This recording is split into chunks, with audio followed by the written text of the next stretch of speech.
Hello and welcome to the Untranslatable Podcast. We are here recording episode 130, and today we will be talking about how going abroad or living abroad, or maybe even traveling abroad, can change you as a person and how it has changed Jared and I, because I know we definitely have not been the same people since we've spent our time abroad, and I think it's safe to say that every trip or every travel you take changes you in some way. So we'll be getting a little reflective today, maybe a bit nostalgic, and we're looking forward to you joining us today to discuss how going abroad and living abroad and traveling abroad can change you. So without further ado, my partner in crime, my good buddy, what's going on, Jared? I'm a changed man. I can feel it in my bones. I'm a changed man. I'm a new man. I'm a better person. I've changed, I promise. Please come back, everyone. And spread a little love. Follow us on Instagram, Untranslatable Podcast. Twitter, Untranslatable1, the number 1. I've been retweeting some interesting stuff that's been going on. For example, a plane carrying 326 passengers diverted after a pilot spills coffee. We'll get to that later if you're interested. Okay, I'm curious to hear more about that. You can also email us untranslatablepodcast@gmail.com. Untranslatablepodcast@gmail.com. I'm trying to enunciate. And you can slide into our DMs or email inboxes. Our DMails, I love it. As I'm trying to enunciate, I just slur that into one thing. And give us untranslatables, which are idioms, sayings, proverbs that don't really make any sense if you translate them directly to English, but they do have a meaning in whatever language it is that they're from. You'll hear some later today. Or obviously, spread a little love with those 5-star reviews. Пожалуйста. That's Russian for Absolutely. please. We miss you, David. That's true, actually, and he just got to the Czech Republic a couple days ago. So Oh yeah, he's teaching reach out again, to isn't him. he? Yeah, he is. So he's staying back in Hradec. For our new listeners, David is a good buddy of mine. I would say it's safe to say after the podcast we've done, he's become a buddy of Jared's. I hope so. In a way. And he's a great guy. And yeah, so he spent time with me in the Czech Republic and was my right-hand man in the Czech Republic and is now back there. So we hope you had safe travels, David. We hope you're enjoying it. And Chad would always, I don't know if he ever said this on the podcast, but definitely when we weren't recording, he'd always call David his sidekick. That's right, or my broski. We have come up with so many different derivatives of the word bro. I cannot believe it. And I have to tell you, Jared, Broham. I was talking to my students about David when I was still in the Czech Republic, and it was really funny because my students would always ask me, usually my Thursday or my Friday classes, they would say, "What are you doing on the weekend?" And when I would tell them I was going to Prague, they'd all kind of roll their eyes because there's kind of this love-hate relationship with Prague and pretty much everywhere else in the Czech Republic. Just because it's a tourist hole. Exactly. And I think a lot of people take Prague as like what the real Czech Republic is, and I would say you get fragments of it, but it's very touristy and all that good stuff. But anyways, then I would explain to them, no, I'm going to Prague to see my buddy because otherwise it's a 3-hour or maybe even longer train ride for us to go see each other in our respective cities. And then they're like, oh, okay. And I explained to my one group of students how we started off calling each other broski, and then we would change it to a different kind of like a more Slavic sounding, so like Bratslav, because like Václav is an actual Czech name, or what else? Brodek, Radek is another Czech name. So we would try to make these like Czech endings to the word bro, and it got pretty crazy. Of course, Brozif is an easy one. Brohannes, Broham, Prometheus, Brotato chip is another good one. Yeah, yeah, Brosif exactly. Is that a good one to use? Because probably you're not. trying to use the... Especially not in the Czech Republic, that's for sure.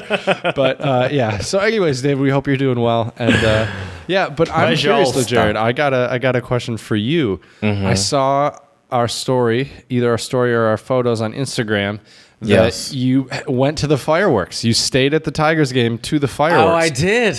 How was the game and how were the fireworks? Well, first of all, we lost. It was 6-2, I believe, for the Baltimore Oilers. Typical. We did Tigers. get there. We did get there a little late. So because I knew that so we got dinner and drinks at this bar restaurant place, in the area in Detroit beforehand, and because I knew. Oh, also I took Bird scooters for the first time. Oh, cool, nice. It was raining, probably not the best time to try for the first time. Probably not. No, dude, have you ever ridden any of those before? I haven't. They look like a lot of fun. They go like legitimately fast. It was kind of surprising. I was like, oh, wow, this is like legitimately fast. It cut like a 15-minute walk down to like 5 minutes, and that was with stops because it was raining. Right. Anyway. And you probably weren't going as fast because it was raining. I bet you if it wasn't raining, you would have gotten there in 3 minutes flat. Just boom. Right, 30 seconds. But yeah, I knew what you meant. So we went to a Tigers game. My girlfriend's never been to a Tigers game, and we're, she's never been to a baseball game. That's what I meant to say. She's never been to a baseball game. It was fun though. Like there were not a lot of people there, which kind of helped make it fun, I think, because it was even added more to sort of that chill environment. We had a seat that actually turned out might have been better than the seat that we went to, but we just did a lap of it, and we're like, let's just sit here. It's empty and it's closer, and we were though in foul ball zone. Ooh, no joke. You didn't bring a glove, though, did you? No. But 3 foul balls were within our area. 1.5 of them were legitimately within striking distance of me getting it if I actually tried. Okay. But and you didn't try? I didn't react until it was too late. I just wasn't really thinking about it, to be honest with you. You gotta be quick, that's for sure. So you didn't have a glove. Did you have a hat, you or Sydney? Were either of you wearing hats? No. Oh, is that a problem? Dude, it wasn't so unprepared for fall ball. I have no Tigers gear. The closest thing to Tigers gear I have is the Triple Crown shirt from Delt that we had. Oh, fair enough. At least that's Tiger colors. I have no Tiger stuff. Well, you don't even need so if a foul ball comes at you, I've been to a lot of ball games. Catch it with my hat, you mean? Yeah. If you don't have a glove, you use your hat, because otherwise, I mean, depending on how high that thing is coming down, that thing will hurt. Like you could definitely break a finger if you caught it wrong. Oh, for sure. I feel like I've never been prepared, or excuse me, I've never been in an area where I was close to getting a ball before. Okay, this was the first time where I was not only in striking distance, but multiple times. And not only was I in striking distance multiple times, but I was also close enough to where, like foul balls that were close, the ball boys would just toss them over. Granted, they never give them to me. Man with a beard, like usually they find the children. Right. Sure. Come on. The funniest thing I ever saw was this kid had his glove, and he already had a baseball in his glove, right? And somebody tossed him the foul ball, and then he reached into his glove and handed these cute girls sitting next to him the baseball he already had in his glove, which I highly doubt was a professional, major league foul ball. From home. Right, and handing it to the girls, and the girls like, oh, they were like so touched. It's like, y'all just got played. And he was like, he looked like he was probably like 12 or 13. I was like, this guy's a professional. Right, dude was smooth for sure. But so we had a pretty Detroit-filled weekend also, because then the next day on Saturday we went to the DIA, which is the Detroit Institute of Art. It's been a while since I've been there. Please tell me you took pictures. The only picture I took was of the. It's hard to take pictures in an art place because it's hard to decide what to take.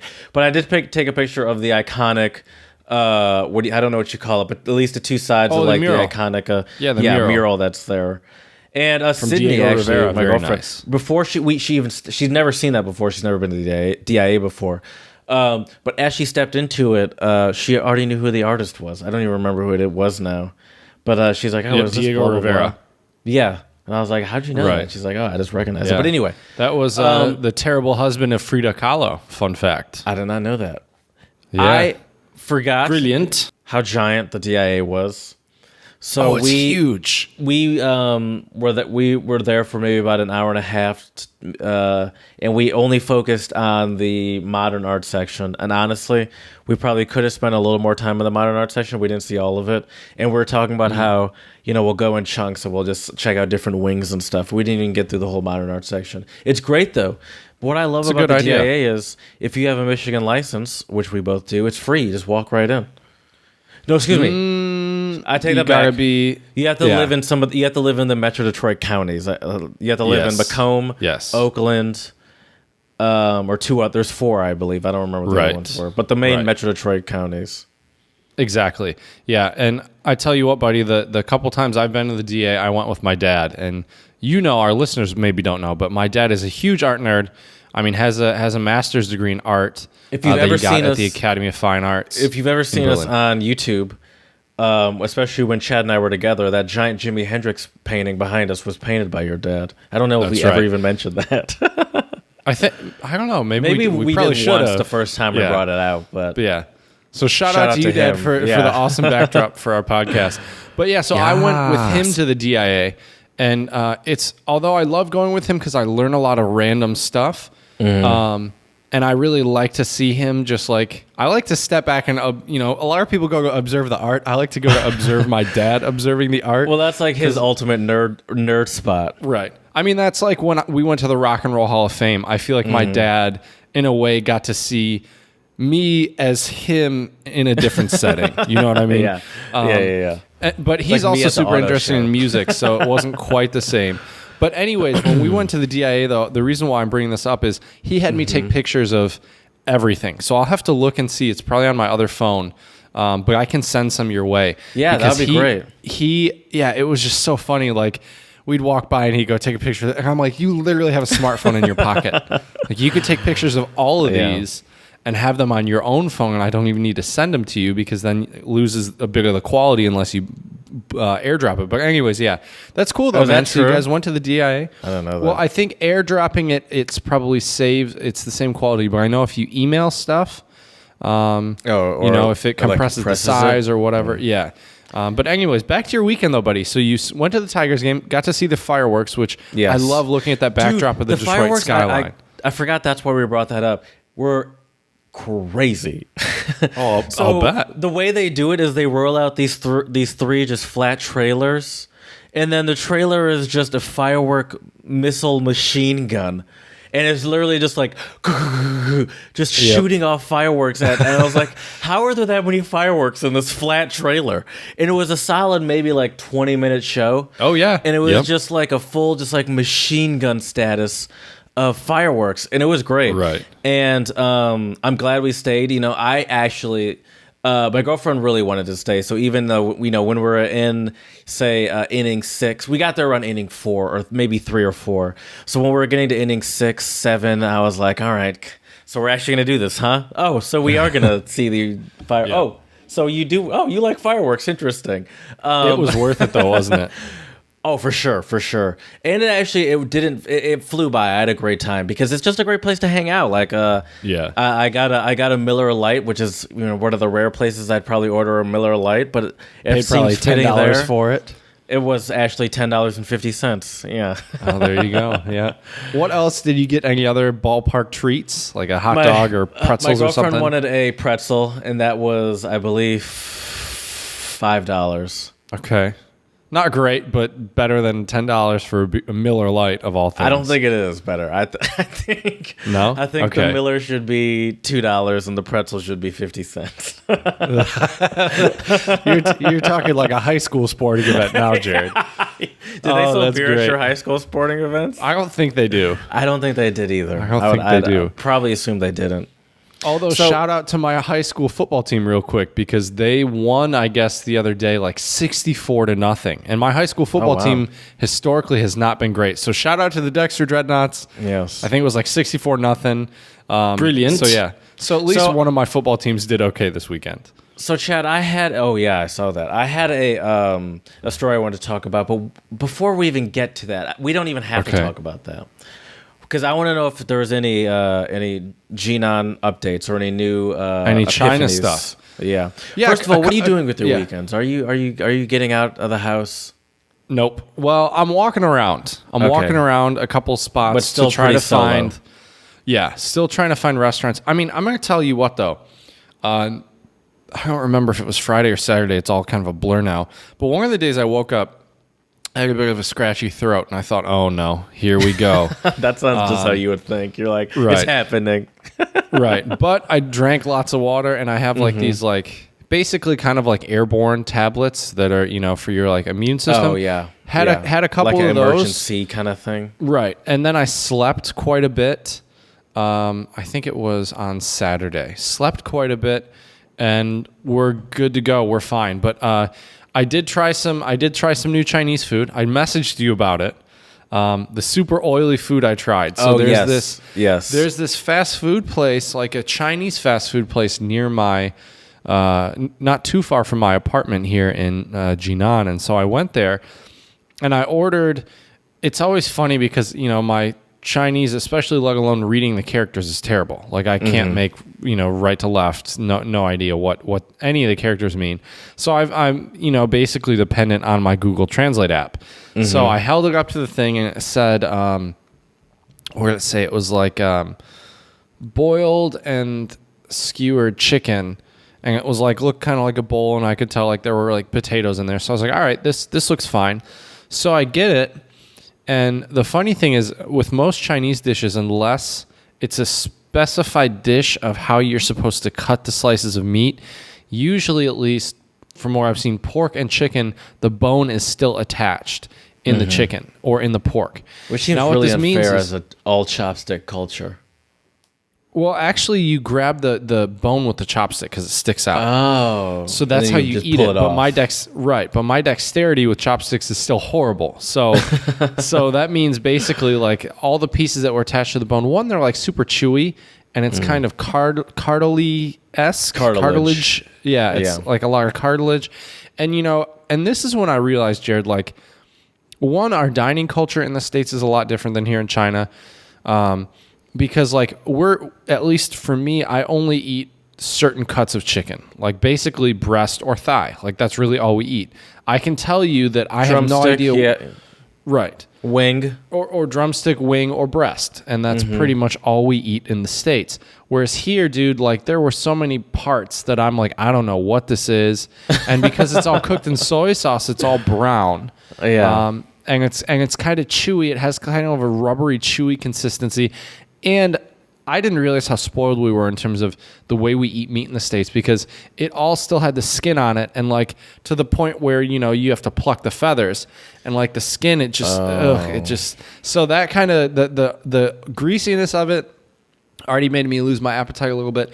I'm still a bit. It's weird. I'm weirded out when it's like big bones in it. But I was eating wings the other day, and that doesn't weird me out when there's bones in the wings. So I think I'm just weird about bones in certain cuts of chicken, but not the wings. I don't know, but early teaser helps that you know what the wing is. You don't really know what the part of the chicken is. Exactly. And you're talking about picking feathers out. Well, no. You don't pick feathers out. You just the skin is on there, and the skin is you can see. So you can see like the feather. From, yeah. I got you. Right. No, it's not that bad. But I will say at the grocery store, some of the eggs still have feathers on them. But that kind of goes to show you that they're fresh. Yeah. So that's a little different. Right.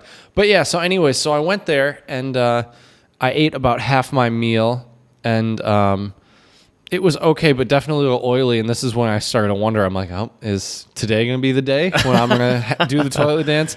Thankfully, we were good. It was fine. Yeah. I do have to thank my colleagues at the university, because this weekend was what they call Mid-Autumn Festival. And so what you do is you eat mooncakes, which are these. Well, here, I have the thing right here. I'll just grab it real quick. So mooncakes are basically these treats that they eat during the spring festival, during Mid-Autumn Festival. And so in China, the interesting thing is there are whole aisles in grocery stores with gifts. And so the gifts usually come in like this nice bag. And so this has like a bunny and a moon. 85 RMB am I seeing? 85 Degrees, which I think is the name of the company that makes these mooncakes. Okay. But anyway, so it comes in this nice little bag. And then you pull out this big case. It's almost like a big thing of chocolates like we would have back in the States. And then opened it the wrong way. Let me open it the right way. And I'll show you and describe to the listeners what these are. So I only had one. I have like 8 of them. So I need to get to chowing on these. But anyways, Jared, they're like these little cookies. For our listeners on YouTube, you can see this. I'll try to describe this for the ones on our other pod platforms. But anyways, it's like this little... It's like this cake that has like I don't think vanilla is the right flavor, but it has kind of a vanilla-esque like outer part of it, and then on the inside there are different fillings. The one I had the other day was chocolate, and that was really good. But the interesting thing about China is the stuff that they have for sweets is a lot different than what we have. And an example of this is the other day I had a yogurt, and I thought it was going to be berries on top, right? Like we do that in the States all the time. You know, berries and yogurt. Guess what was actually on top of the yogurt, Jared? Vegetables. They're not vegetables, but red beans. So it was yogurt with red beans. And it was actually not too bad. But, like, that's just something that we in the States, I don't think would ever use. Are they sweet, though? No, it was just like a regular, like a red little bean, a lentil. But I know that one of these will probably also be a red bean mooncake, because I know that's a thing. So it's interesting what we deem as to be... One sec, sorry. What we deem to be like dessert usable... versus, exactly. Versus... And so that's the one thing is that the... Sorry, I put it away. Now I can talk directly into the mic. I was dying. But yeah, so that was interesting. Watching that. The other, I got a couple other quick observations, and then we can move on to some other stuff. A quick observation of mine is that it's really, I find it very adorable and really sweet. A lot of girls here, when they walk around with their friends, they either lock arms or they hold hands. And I'm not seeing a bunch of lesbians. It's become so frequent that I'm like positive that's just what girlfriends do here. Now the dudes obviously don't do that. Another small observation. Well, they do that in some countries. They do. A couple of different Middle Eastern countries, men hold hands and men's even peck each other on the lips sometimes. But yeah, so anyways, another observation though, dude, is I should have came here with no sneakers because they have the craziest and coolest color schemes on sneakers. And I went and I wasn't sure at first. Like I'd see all these sneakers. I'm like, are these counterfeit? You know, are these real? Like, can you really get these crazy colors? I was wandering around this mall near my apartment that I haven't been into. And that was quite an experience too, just seeing all the different stores. And the weird thing was though, I only saw 2 clothing stores for guys and I saw over 10 for women. So that was also kind of interesting. But anyways, the color schemes, dude, like I saw these dope Air Force Ones that were purple, green, white, and black. And they looked sick. They looked really awesome. Are they like, did you see like the prices? Are they normal prices that we would be used to here, or are they like shockingly cheap or something? Let me look. It's definitely probably close to, I think it was about 4,000 RMB, which actually is kind of expensive now that I think about it. Holy shit. No, that can't be right. I don't think they were 4,000. Were they 400? I bet you they were 400. What's 4,000? 4,000 is 500. $500. No, I think they were about 400, which is $56 actually, which is pretty cheap. That's not that bad. Yeah. So I might buy a couple dope pairs of sneakers while I'm here. I have seen some for sure counterfeit ones. I've seen Nikes. I've seen where it's supposed to be Air Forces, but the swoosh on the left or right on the outer side of the foot goes the wrong way. I'm pretty sure that's a counterfeit. You have a good eye. Right. But so that's another thing. And for our viewers out there or listeners on YouTube, I'm wearing this pink and blue shirt that I ended up buying yesterday because I was walking around. I was walking around late at night last night. Well, not really late, like around 7:30, 8 o'clock. Late for us old farts, I guess. I know, right? And I saw this shirt a while back, and I was like, that's a really cool. Like, I like the colors. I don't have any pink flannels. It's pink and navy blue. And I looked at it, and I'm like, I wonder like if the material is it like really thick. It's not super thick. It's thin enough where you won't get overheated, but it's like a flannelly material enough where if it's a cooler evening, you also will stay warm with it. And so I saw this and I was like, all right, this is a cool shirt. I'm going to go in there. And I finally mustered up the courage to go in there, and I asked the guy, I don't remember how to say it now, but I asked him in Chinese how much. And he told me, and he realized like I didn't understand the number, so he got out a calculator and put it in there. Right. And the funny thing was though, Jared, I told him, and thank you to my good friend Rachel for sending us that song by Transition, Dui Bu Chi, because I actually used the phrase in the song to tell him, I'm sorry, my Chinese isn't very good. I said, Dui Bu Chi, wo de zhongwen bu hao, which is, I'm sorry, my Chinese is bad. Wow. And so the guy, like, he respected me for saying that. And the funny thing is, I'm sure I probably paid more than what a Chinese person would pay, right, when I bought this. But he told me initially 95 RMB, which I've looked at other places, though, and for clothing, it seems like it hovers around that range. So I might have paid 10, 15 RMB more than what maybe a Chinese person would pay. I don't really know because there were no set prices anywhere. I didn't try to haggle with the guy. But the funny thing was... I feel like you feel like haggling, it feels like offensive. I don't think it is. Probably not. I probably could have told him like 80 RMB. He probably would have been fine with it. But anyways, I mean, I paid $13 US for this shirt, which is, I think, not too bad. At least US prices. I got to get used to it. But the funny thing about it, though, Jerry, is when I asked him, I typed in my Google Translate, do you have this in my size? And in the States, I'm usually a large, but I figured here, sizes are going to be a little different. So I said large or extra large. And he said, sure. And he goes down and kind of finds one. And I tried on, it fits. I didn't even look at the size. I tried it on, I'm like, all right, this fits, comfortable, cool, I'll take it. And so I go to pay, and he had told me 95 or 96 RMB. I handed him a $100 bill, and he handed me 10 back.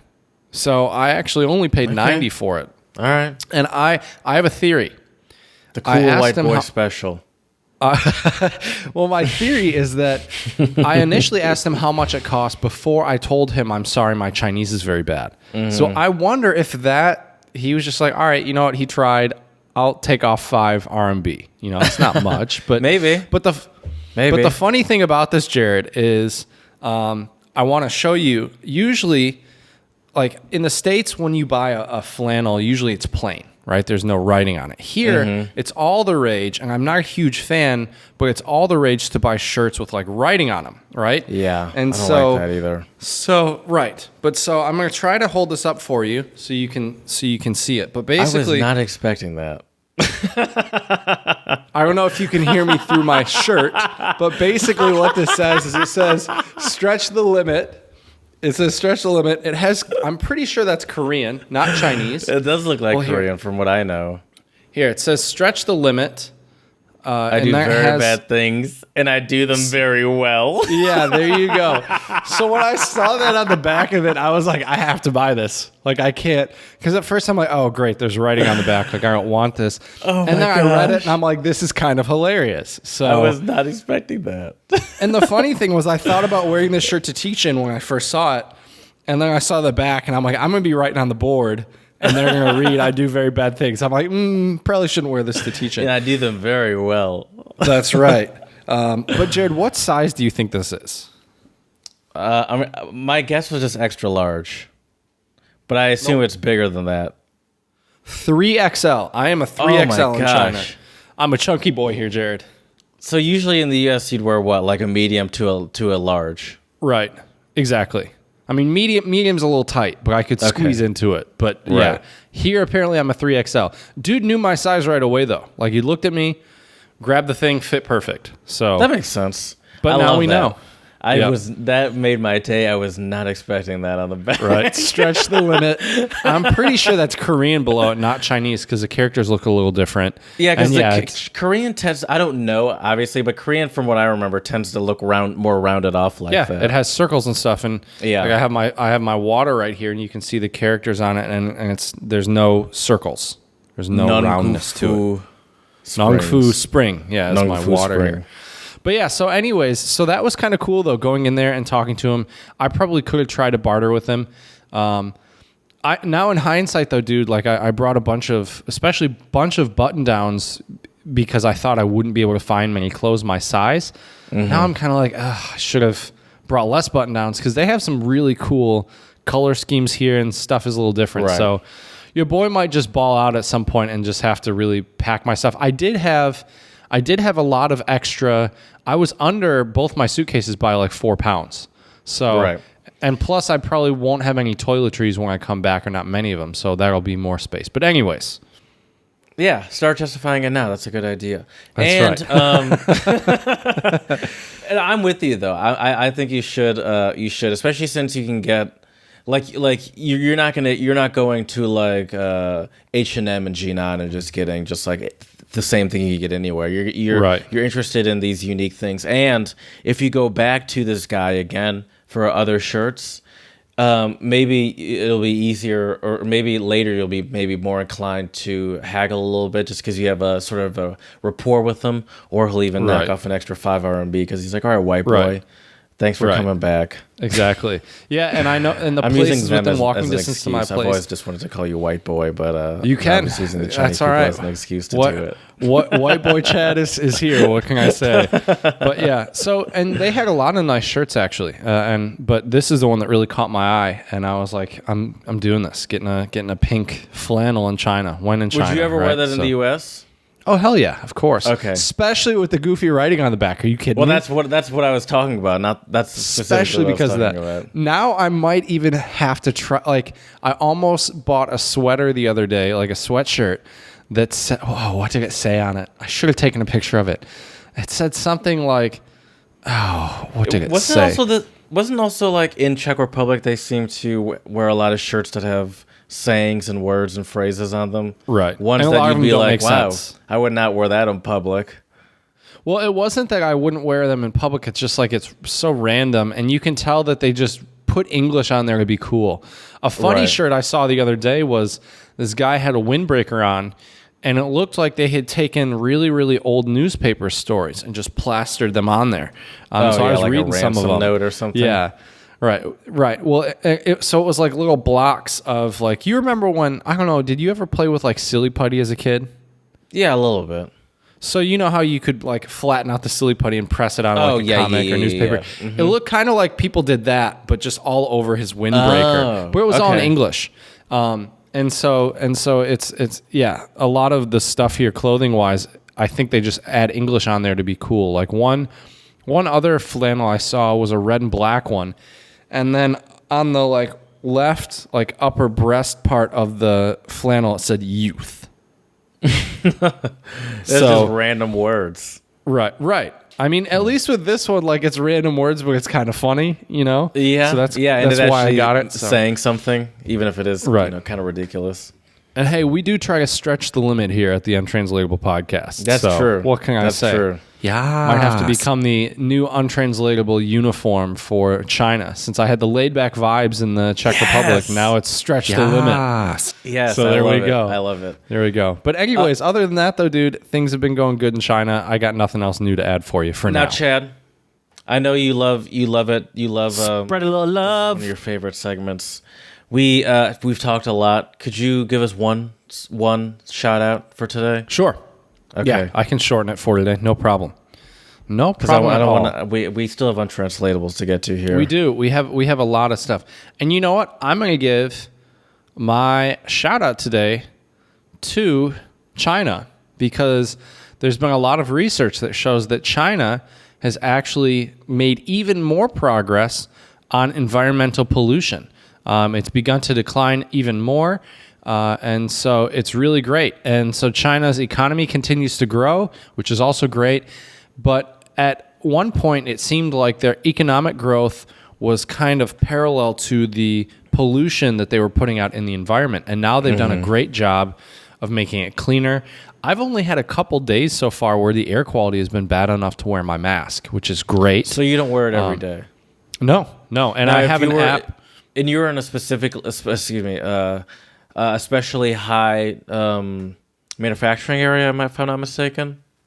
Right, I am, yeah. Well, Jinan itself in the whole Shandong province is kind of an industrial province, but where I live in kind of the university part of I live on the, it's kind of weird. So I live in an outer district, and then in that outer district, I don't live right downtown in that district. I live at the university quarter.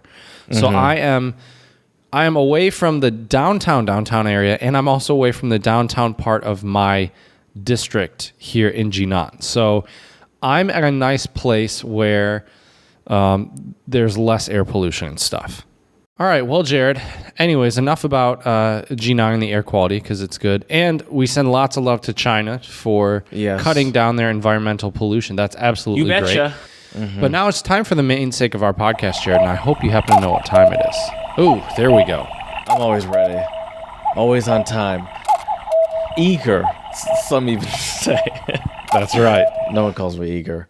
But I wish they did. Come on. My first one, I'm going to start if you don't mind, please. Go for it. Is Dutch. And it's of je worstelust. Of je worstelust. Do you have desire to eat a sausage? I'm going to... first of all, I'm going to say yes on that. It's really? Okay. Well, it's do you like sausage? But I'm going to give sausage? That to you. Okay. Do you like sausage? Huh. Mm-hmm. Do you like sausage? What could this mean? I'm trying to guess before you give me an example, because I've been a little lazy lately, Jared, and you've been giving me lots of examples before I've even guessed. Let's see here. Do you like sausage?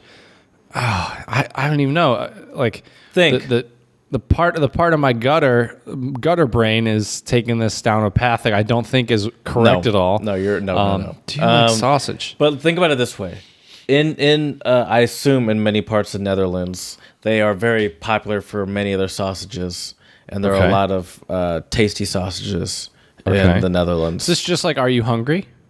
No. Okay. So.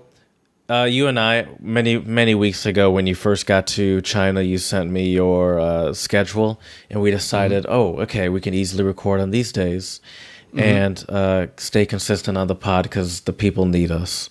And let's say this morning I messaged you and I said, this morning for me, I guess, last night for you, I messaged you and said, hey, are we still recording a podcast later? And you would say, do you like sausage? Yes. Okay, so it's like, I don't even know how you'd put that in English. So like, it's kind of like saying, of course, for sure, like it's saying, clear. Yeah, it's like obviously. You know how it's obviously, like,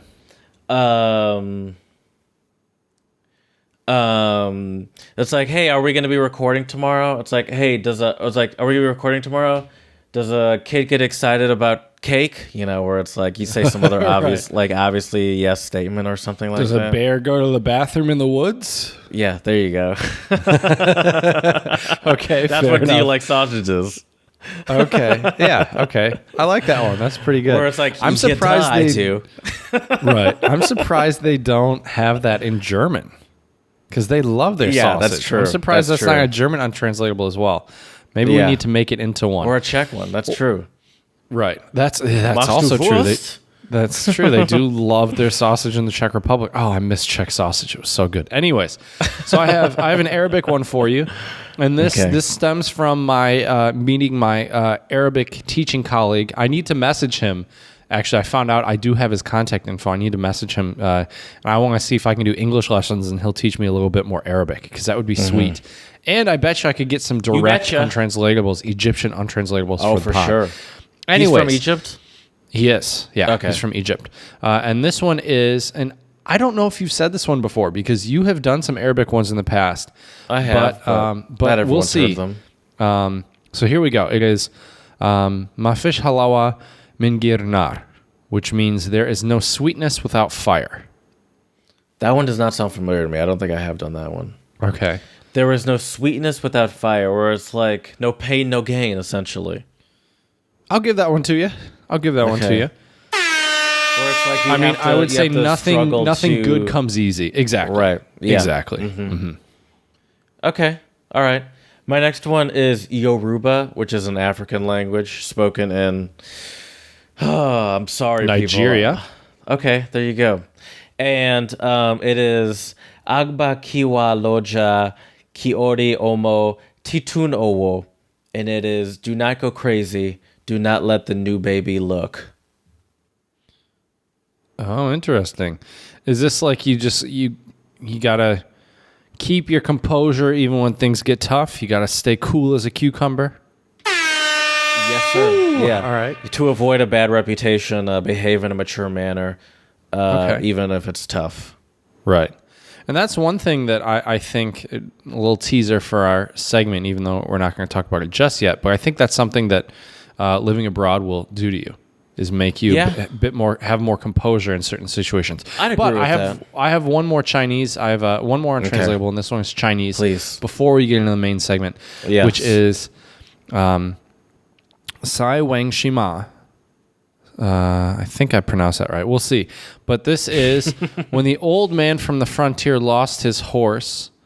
And now this is often followed. So that's the 4 characters, but it's also followed with this one. And I don't have the Chinese. I don't have the pinyin, so I don't know how to say these characters.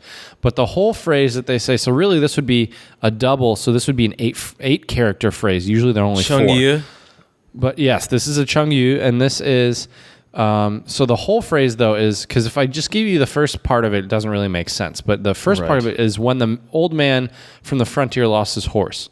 But the whole phrase with the other 4 characters is when the old man from the frontier lost his horse, how could one have known that it would not be fortuitous? So that's really the whole phrase. Where it's like you should have, like you should have like you deserve what's coming to you. Essentially, how could you? I would say it's the opposite. No, so when the old man lost his horse, how could one not know that? How could one predict that it would be a good thing? Okay. It was like a blessing in disguise. There we go. Very good. Very good. Okay. You know what I think a blessing? What would be a good example of a blessing in disguise? What's Traveling that, Jared? abroad. Absolutely. You know what? Absolutely. You know, no joke. It was actually moving abroad was a blessing in disguise for me, especially 6th grade me. I was probably 11 when I heard the news. You know, 11. I moved at 11 years old, right before I was 12. But like, it was, you know, in my little, 11-year-old brain, I was like, oh no, I don't want to do this. I just started a new middle school and I'm just trying to make friends and blah blah blah. Right. And now, since I've been back, I've been like, man, it was such a blessing in disguise that I got the chance to live abroad for 4 years, and I feel so lucky even to this day. Absolutely, yeah.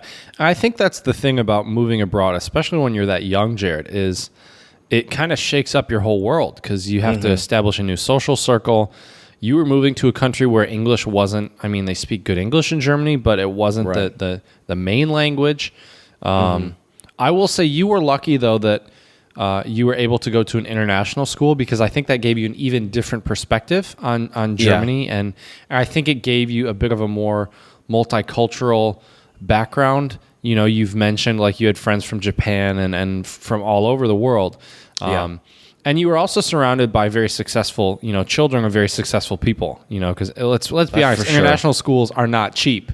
There are definitely some rich kids in my school. For especially sure. the German ones, because most of them are actually paying to go there rather than like the expats. Usually, a company would probably be paying for that. Exactly, but that's also got to be a fairly reputable company to be able to put up that money. True. I would say that's true. It's still a lot of money. But yeah. What were some of the things that you can think of how living in Germany changed you?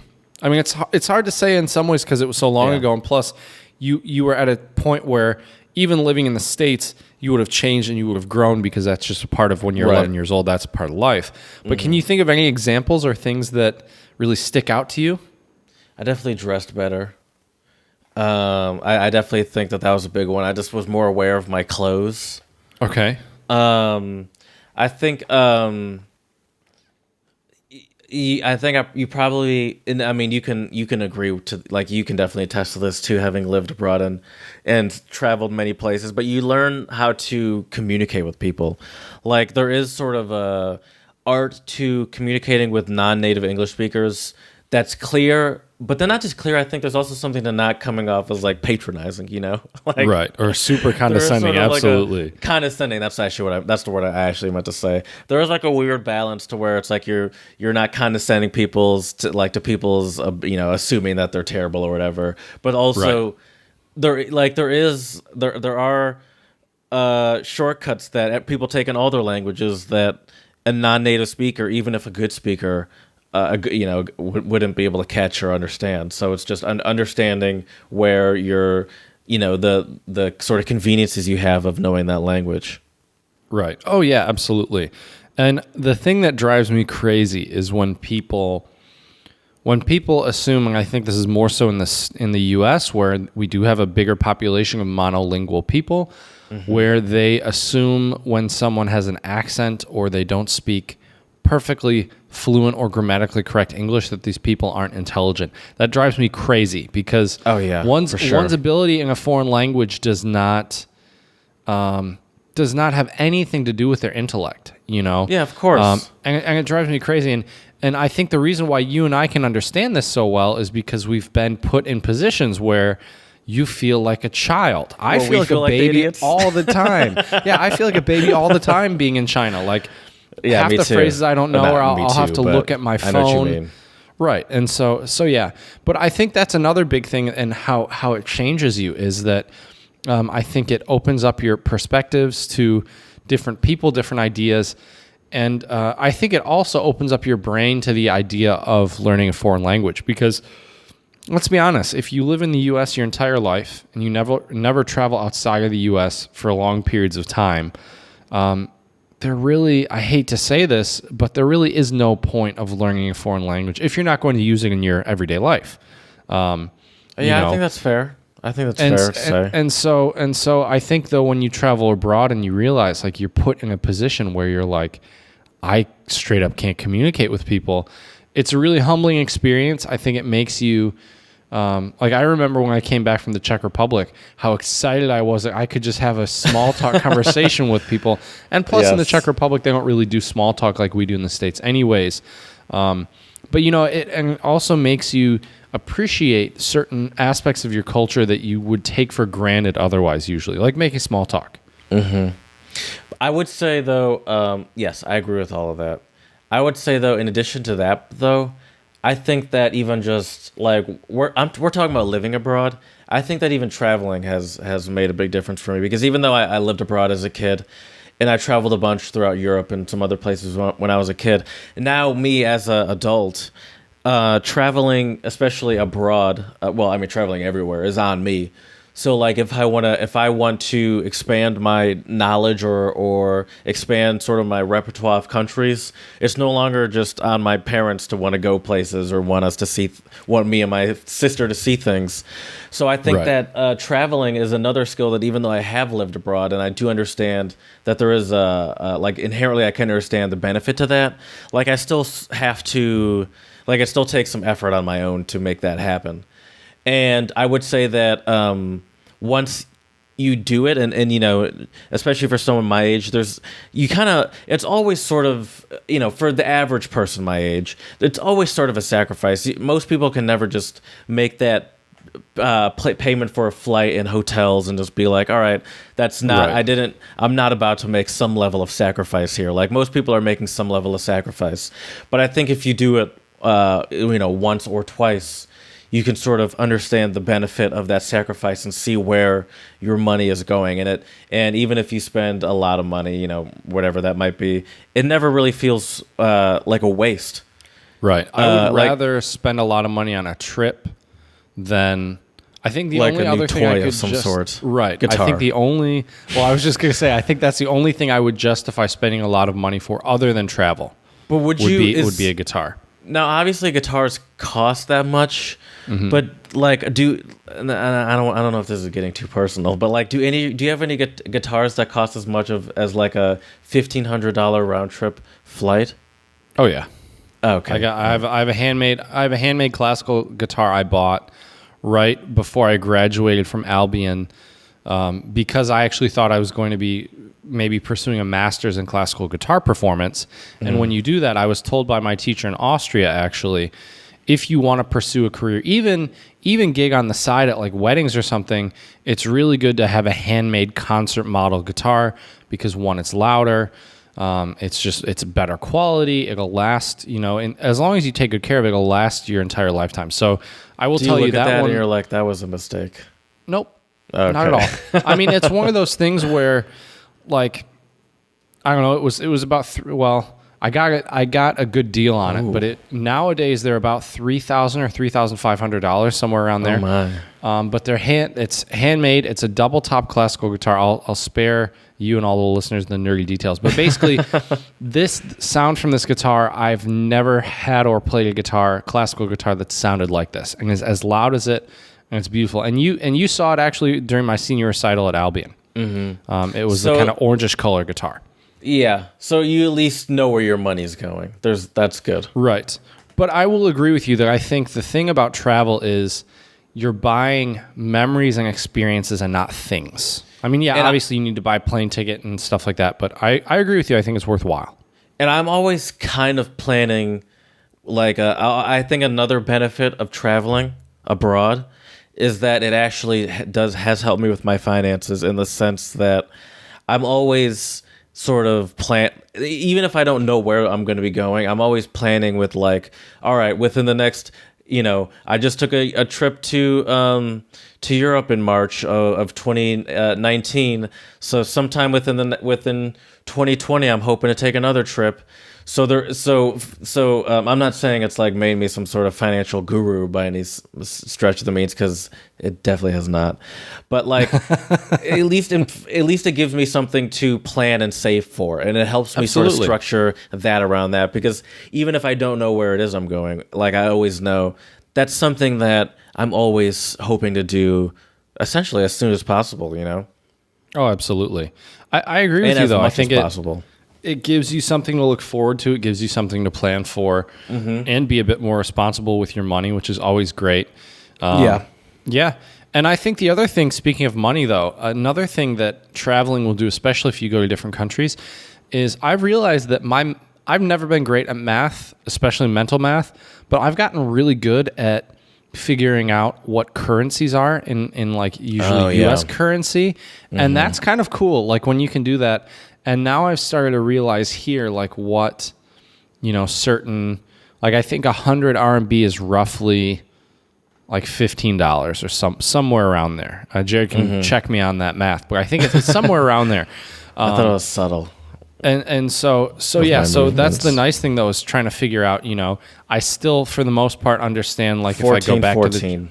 There we go. Okay. So less than $15. But if I go to the Czech Republic, I know, because it's weird when you deal with currencies that, especially, US dollars are going to be less than whatever currency. So, one US dollar, I think, is usually like 25 or 24 Czech crowns, somewhere around there. So I can go to the Czech Republic and roughly understand what I'm spending. And I'm getting to that level here in China where I know what things are starting to cost at restaurants, or now like a shirt, I probably paid more than what the average Chinese person would pay, as I noted in the starting part of this podcast. But understanding those things too, I think, is nice. And it also gives you a different respect of the value of money, because what your money can do in one country could be completely different in another, and that's kind of cool to see. Definitely. And that definitely became clear to both you and I during your time and my time in the Czech Republic. Oh, definitely. That was the first time I'd been to a place where your dollar goes... Well, I guess that wasn't the first time. I'd been to Tanzania. I was just about to ask you about Tanzania.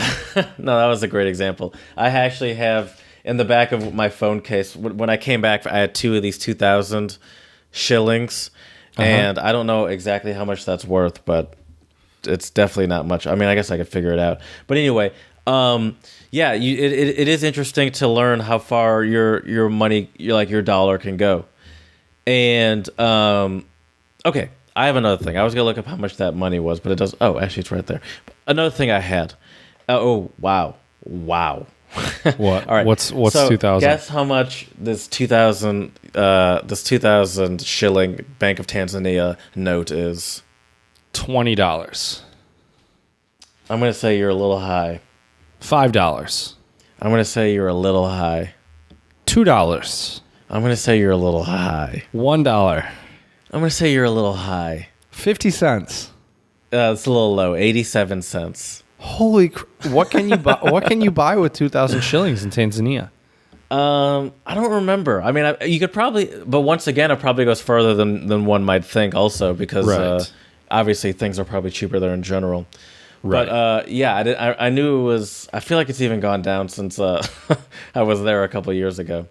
But anyway, you do sort of understand how much, like, it does help you value your stuff, your own money better, and it also helps you sort of understand. And I think stuff like that helped me understand a little more how accessible travel could be. Where it's like, maybe the initial flight is expensive, but then once you get there, the accommodations don't have to be, and you can have great food at some of the nicest restaurants in cities like Homotov and not really break the bank from what we're used to here in the United States. Now, we are very lucky and fortunate coming from the United States and travel. I think that's also worth mentioning. I would say if you're coming from Europe or you're coming from the United States, I think we're in a good position to travel, and we usually get decent bang for our buck. What else did you want to mention, though, Jared? You had something else you wanted to mention. Yes. Traveling abroad and even living abroad gives me a better understanding of how things in my home operate, and it gives me a better appreciation for my home. Absolutely. So I think when I came back from Germany, for example, when I lived there, I feel like I was excited to be back home, even though I wasn't itching to get back home or theoretically ready to go home. But when I got home, I was like, oh, it feels good to be back. Oh, I missed. I totally forgot about this, or I forgot that. Even simple things. I don't know, where it's like, oh yeah, I can get free refills, even though obviously I knew I could do that. It's just small things where you get so out of the habit of asking for certain things like free refills or water and just getting free water or stuff like that. I'm just thinking of food related things, but there are other examples. Or having to remember that if you go to a store, the prices don't include taxes already, so you have to do that math in your head again, and it's like, why do we do this? Just give us the real price. We might have to do an episode at some point of what we have come to appreciate the most about the U.S. after traveling. That would be a fun thing to discuss. Sure. Yeah, that would be fun. Yeah. But yeah, I agree with you. I think not only does it make you appreciate things, but I think it also makes you critical about other things, and it gives you a broader perspective on different lifestyles, because I love the fact I was sorry, I didn't mean to cut you off. Go ahead. I love the fact that I have to walk everywhere here. Yes, I could save a lot of time. I would love to get one of those little electric scooters they have here. They're big. It's bigger than a bird, but it's not quite as big as a moped. But you can sit on them, but it's not like I know what you're talking about. Right. And I would love to get one of those. But it's I'm walking everywhere. I feel better. I might have lost a little bit of weight since I've gotten here. I don't have a scale, but that's once I get paid for my university, that's one thing that I hope to get is a scale for my apartment, because I'm very curious to see. Really? I never weigh myself. I've never owned a scale since I lived with Dom 6 years ago or 5 years ago, whatever it is at this point. But yeah, living abroad makes you appreciate certain things, makes you critical of other things. The other thing that I realized when I came back to the States after being in the Czech Republic was just how far apart everything was. I had forgotten how much time I spent in a car. And at first, when I first got home back in Dexter, I was kind of like, this really sucks. I really hate having to drive at least 15 minutes to get anywhere. Especially But then once I got back in the swing of driving again, I was kind of like, this is kind of fun. I love the scenery and listening to tunes. And it's kind of convenient because you can, whenever you go anywhere, you're sort of in your own isolated little cocoon, and you can enjoy your own music, and you don't have to worry about anyone else. And so it is sort of nice to just be... It's a weird sort of luxury to just be fully disconnected from the world around you. Now, the funny thing is China is actually size-wise pretty close to the U.S., even though the map doesn't really do it justice. And so now here it's a little different because people tend to live more in cities. But still, even to get to places around here, if I want to get to the train station, I think it's about a 30 or 40-minute drive from my apartment. Interesting. I'll find out in a couple days because I'll be going to Beijing, so we'll see. But so that's a thing that I think. But I'll develop, I think, a different appreciation of it because, one, the way people drive here is very different than in the States. And two, I won't be the one driving. So it's a little different. Right. So yeah. What are some other things, though, Jared, that you learn about? I think that's all I have off the top of my head. Do you have anything? Oh, yeah. I got some. Okay, one thing, though, that I think FOMO, or fear of missing out, is a big thing when you go abroad, especially the first time you go abroad. Like, now explain what you mean by that. Yeah, so when we went to Austria, I don't think it was actually as bad because I think you and I were just having such a blast that like I wasn't thinking too much about what our friends were doing back at Albion. Oh, okay, I see what you mean. But when I went to the Czech Republic, like I think some of it also had to do with, like I was still, for those first couple of months, I was still in a relationship. So I was definitely thinking about what my ex was doing, hoping she was doing all right, and all of her friends. And then also too, because I have nephews and a niece, I'm always kind of thinking about them. And in a way, like it makes me happy to see how much they grow, but it makes you sad as well because you see how much you miss. Yeah. Thankfully my sisters do a good job of keeping me in the loop, what they've been up to and stuff, but like it's just not the same as being able to be there and hang out with them and stuff like that. For sure. So the fear of missing out on like major life events, like holidays are really tough. Like I was very lucky that in the Czech Republic, I cannot say this enough. Like my colleagues really made me feel at home and embraced me almost like a part of their family. Especially my mentor Ivana, she was so amazing, and I never really felt. To be honest, I never really felt too sad or lonely during the holidays because I had such a good relationship with my colleagues at work. On my birthday, they surprised me and they decorated the office and they brought this really good like Czech cake that was delicious. And it was great, so that gave me a sense of home away from home. But I can tell you here, I already know. Here it's going to be tough. When my birthday rolls around, when Christmas rolls around, it's going to be tough because I'll be able to like Skype or FaceTime with my parents and my family, but I won't have the friend group here that I had in the Czech Republic. So you can't distract yourself. Are you sure of that? Because it still is early, isn't it? Well, I have already made one friend, so maybe I am wrong. But okay. We'll see. Because the thing is that here I'm at such a large university that my colleagues don't have the time that my colleagues at the school had in the Czech Republic. Right. We don't have like a set office where we chill.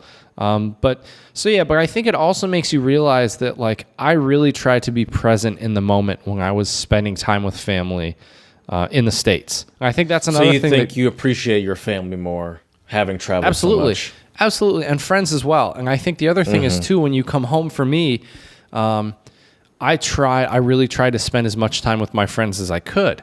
And I think it's going to be even more when I come back this summer, especially if I end up coming back to China or going somewhere else abroad. So I think that's another thing, is it really makes you value and appreciate your friendships and your family members even more as well. And it also, not that I've ever had any issues with my family, thankfully, but I think people who have had, maybe hostile relationships with their family, I would assume after going away, it kind of gives you some time to mend those wounds. Maybe not. I don't know. But yeah. I think I experienced some of that like appreciation of the family when living abroad, just seeing, because family would come visit from the U.S., but it would obviously be less often than if we were still in Michigan. And I think when you see like the sacrifice that family members take to go to buy a flight all the way to Germany or something like that, it also makes you appreciate family a little bit more too. I bet you probably experienced that too, because your parents have flown to Europe while you were there. Right. Well, not only my parents, but I think you coming to visit and my good buddy Jeff coming to visit, I think that made our friendships even stronger because, it does show that, these people really care about you if they're willing to fly all the way there. Yeah, it was great. Yeah. I'm not. I didn't know. I don't have to ruin it. Right. Well, yeah, it's good to have somebody there, though. It's good to have somebody there to go visit. I agree. I'm assuming that's where you were going with that. But yeah, some other things though that I think you learn when you either travel abroad, especially though if you live abroad, is that you get comfortable being uncomfortable. Like I think the moment when it really hit me that I was in China was the first time I went to the grocery store. Right. Because I was hungry, I was tired, and I went to the grocery store. Yourself. Right. And I went to the grocery store, which is, within walking distance of my apartment. And I go there, and like the smell of Chinese grocery stores is very different because they have a lot of live seafood or very fresh seafood there. So the grocery stores here, supermarkets here, just have a different kind of smell that you won't get in the States at all. So that was like the first thing that hit me when I came in. And then they have shop assistants here who help you with stuff. But like they were kind of looking at me because, I'm stick out like a sore thumb being a bearded, blue-eyed Westerner. And so, or as Jared likes to call me, a white boy. And so, white boy Chad over here, being the only one in the whole grocery store who's white is, you're walking around and people are definitely looking at you. And I was so tired. I was just like, just don't look at me, people. Like, I'm just like, I'm just trying to get my food and go, and then that's when I realized, like, I don't know what any of this stuff is. At the time, like my Google Translate app, sometimes it works great. Other times it doesn't. I still haven't, I've been a bit on the safe side and I haven't bought stuff that like I wasn't sure of yet. But I'm sure as I become more and more adventurous, and I'm starting to see I am slowly becoming more adventurous. And I bet you it'll become easier to be more adventurous once you also have a bank account and for sure, properly hooked up WeChat and all that stuff. Right. And you can just sort of be a little more free. Exactly. And yeah, right now I've been very careful with my money to some extent, just because I'm trying to make this cash last me until I know I'll have a bank account set up and everything. I don't know how much cash you got out, but I'm impressed that you've made it last this long because it's been weeks. Well, I got enough. Basically, I got a little bit less than my monthly salary from the university. But I had a lot of costs that I didn't think of before, and I didn't realize it's not really expensive in terms of US dollars. But if you look at RMB, I spent 400 RMB to get my residency permit processed. I spent 300 RMB to have my medical check done. I spent 300 RMB for my cell phone. That was like setting it up, and then my first month. So right there's 1,000 gone. I came here with 6,300. Having moved around a lot, even domestically, I'm very familiar with how quickly sort of things can add up that you didn't even think about until you're there. Absolutely. But the other thing is though too, I think being abroad teaches you, or just moving places teaches you how to kind of be smart with your money and really make it last. But I think another big thing too when you move abroad is, like I mentioned, being comfortable, being uncomfortable, because pretty much at this point now when I leave my apartment, I'm kind of out of my bubble, right? Because here it's like all the things I watch are in English.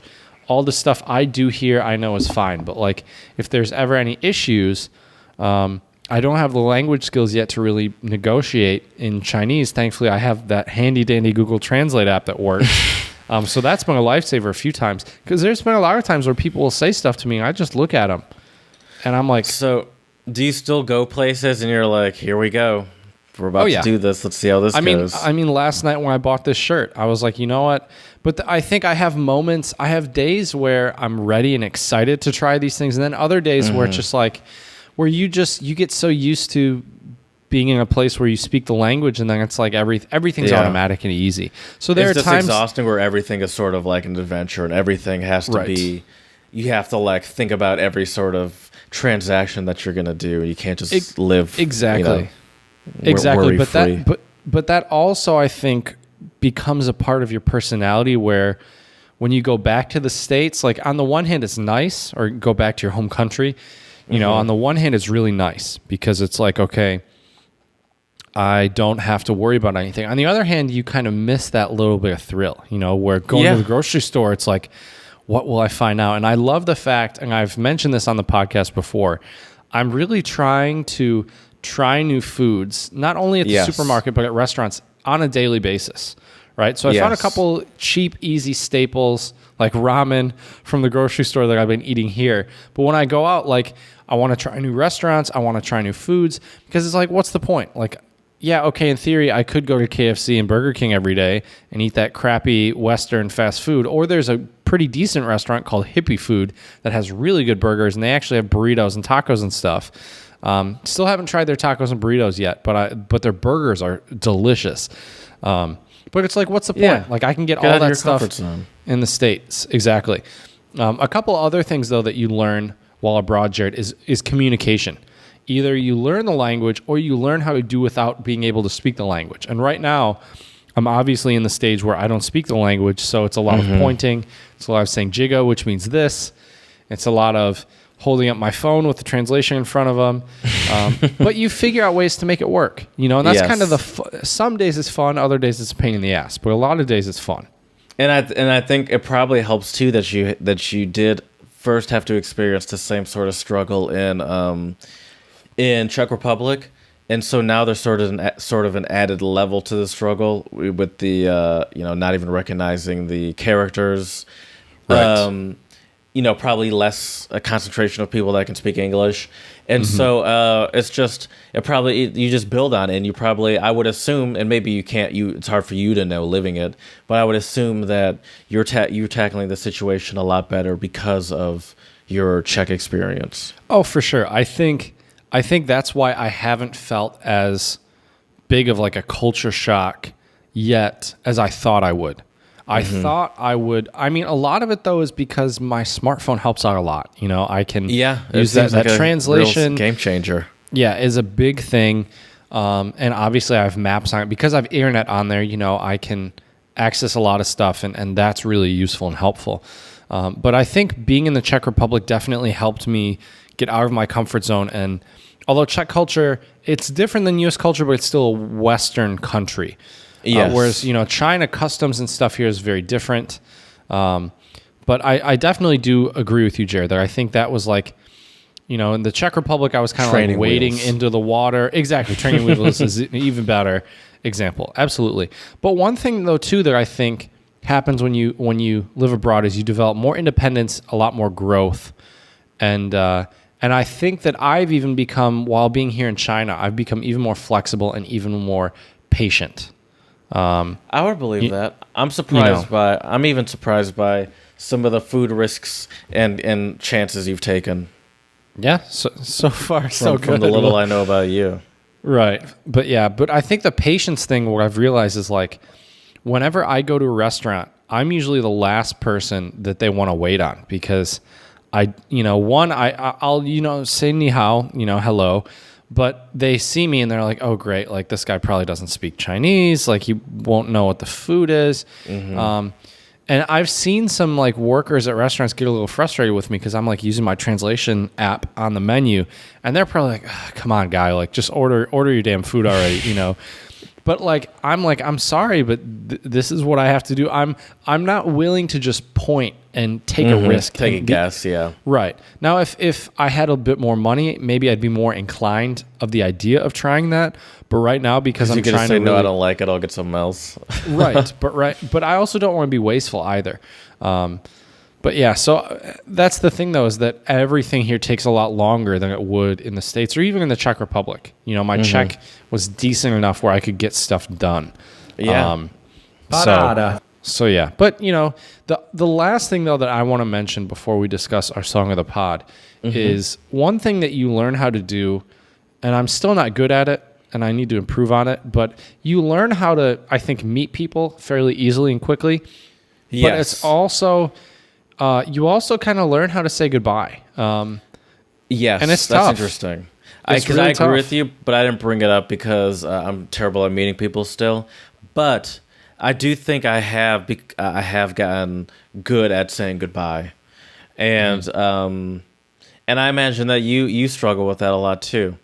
Right. Shout out to David. It's tough. It's really tough. I mean, the nice thing is that at least the friends you make in certain countries so this is where it gets difficult. When you visit a place and you make good friends and you only visit for a couple weeks, I think you're probably going to be less likely. Maybe you'll go back, maybe not. But I think if it's a place you live for a long time, I would say you're more likely, at least I'm much more likely to go travel there again and visit it because I have friends there. Right? So I think it's a different way to say goodbye when it's someone where you've lived somewhere and you've really developed a relationship in comparison to, you stay in Berlin for a couple of weeks and you meet some cool people at a hostel. Maybe you'll see them again in your travels, but it's not the same type of goodbye. And I think you're less likely to maybe see them again in comparison to people that you really developed a strong relationship with. And I would say that's another good thing about traveling or living abroad is that you do develop these connections with places all around the world. Oh, absolutely. I'm still terrible about saying goodbye. It's tough. It's not easy. Just because you're a crier doesn't mean you're bad at saying goodbye. That's true. That is true. But yeah, well, anyways, I think that's enough for now. We could do another hour and a half probably on how living abroad changes you because there are so many ways. For sure. I agree with that. But another way to kind of broaden your horizons is definitely listen to some new music. So we have a special song today from the South African artist. I believe it's is it Elandre? That would be my guess, Elandre. Right, and the song is called "Voor op in die water," which I'm not. I didn't do my due diligence today, Jared, and translate this one. Either. Something about sure water, probably in the water. I would think so. My guess would be like dive into the water, but I could be completely wrong. Could you talk about the song real quick, and I'll let you know? Absolutely. So I've come into contact with a few Afrikaans artists or Dutch, not Dutch, sorry, Afrikaans or, that's a mistake right there. They are not Dutch. Afrikaans artists slipping on in South Africa from a girl I met here named Danielle. So thank you, Danielle, for showing me some of these artists. And this was a suggested artist. And he looked kind of like an old school rock star. He has his long blonde hair. And so I thought, okay, I'll give this a listen and see. And this was one of the first recommendations on Spotify. So this is actually how I found it. And I thought it was cool. I really like the guitar in the intro, which is really the main reason why I chose it. I really like that part of the music. I will say it does get a little very poppy and dancey. A little towards bit, the middle. But I kind of like it. It sounds very European. It does. It most definitely does. And I didn't hate the dancing, which is kind of surprising coming out of, I feel like for me to say. But I didn't hate the dancing. Spit on the water. Oh, okay. Is what Voor op die water means. The dancing did not seem as cheesy as I was expecting it to seem. And it was a little poppy, but I liked it a lot. And it was poppy, but it was good. I liked it. Mm-hmm. And it's cool to hear the way, different languages are sung because there are certain sounds in Afrikaans that are a little harsh. They're a little throaty or guttural. I don't know, however you want to call it, but it's really cool to hear it, and it's a fantastic song. Definitely super catchy for sure. Yes. Dude knows how to write a good hook. That is for sure. So yeah. Well, any other thoughts on the song, Jared? No, I think you covered it. I thought it was a good choice. Where'd you hear about it? You just it was a recommended artist from a couple other artists that gotcha. Danielle recommended. Okay, friend of mine from South Africa here. I like it. So check that out on our YouTube channel, Untranslatable Podcast, and we hope you enjoy. You betcha. And I'm sure we'll have some other Afrikaans artists coming your way as well. Yes. Well, Jared, speaking of foreign languages, it's time for my Chinese word of the pod, and it is "luxing." And luxing means to travel. To travel. Okay. Mm-hmm. Okay. Mine is my Spanish word of the pod is lección. Lección, excuse me. Lección. What is that? Lección. A lesson. I don't know. Oh, duh. Okay. Yes. Should have known that Learning one. lessons. Should have known that one. Oh, for sure. Mm-hmm. Absolutely. Yeah, I mean, travel is a very big one. Well, Jared, it's time for some corny jokes. So I got a couple for you here. So, Jared, why can't melons get married abroad? Why's that? Because they can't elope. Damn, I thought of honeydew and watermelon, but not cantaloupe. Okay, fair enough. Fair enough. So these two, Jared, are kind of originals. So here we go. I got two for you today. So why did the people in my mixed dorm in my hostel not look very happy? Why is that? Because it was a hostile atmosphere. I like that joke, but I feel like we can improve it wording wise somewhere. Probably. But I didn't hate it. Any of our stand-up listeners or comedians out there, let us know how I can improve my jokes, because a lot of these are terrible. My last one for you, Jared, and this is another original, is what did the husband say to the wife when they were in bed in Stockholm? You're sweet and me crazy. You're not too far off, but sweet dreams. And sweet dreams tonight for everyone listening to this episode. I hope you enjoyed it. Well, tonight, it's morning for you, and who knows when people are listening to this, so never mind. That's true. Time has no boundaries here at the Untranslatable Podcast. Exactly. That's for sure. Exactly. That is for sure. We're great to listen at any time. That is true. Morning, evening, night, 3 a.m., doesn't matter. You betcha. That's right. Well, anyways, I think it's time to wrap our episode up with a quote of the pod. And I think the biggest change of living abroad or traveling abroad, if I could sum this episode up into one word, I would say it really changes your perspective. Yes, I'd agree with that. Yes, and I think that's if I could like recommend traveling to anyone, I'd be like that would be the biggest reason to do it. And people always, that's sort of like even a cliche at this point, where you like say you talk about someone that one might consider to be ignorant, maybe politically. Now, I'm not talking about anyone specifically, and I don't know if you know who I was talking about. But often, a lot of times, what people would say is like, these people just need to travel more. Just people just need to get out of the country more and experience the world. And a lot of times, I would agree with that. Oh, absolutely. Where it's 100%. Like you just have no perspective on what the world is like outside of your little bubble. And I think perspective also, in a lot of ways, gives people more empathy. You know, being able to understand people's different living situations, going around the world, you know, just seeing different things, learning a new language gives you a whole new perspective, better perspective, different perspective on money as well when you travel and live abroad. You know, what $100 can do for you in the States versus in Tanzania or in China or Czech Republic or Austria, you know.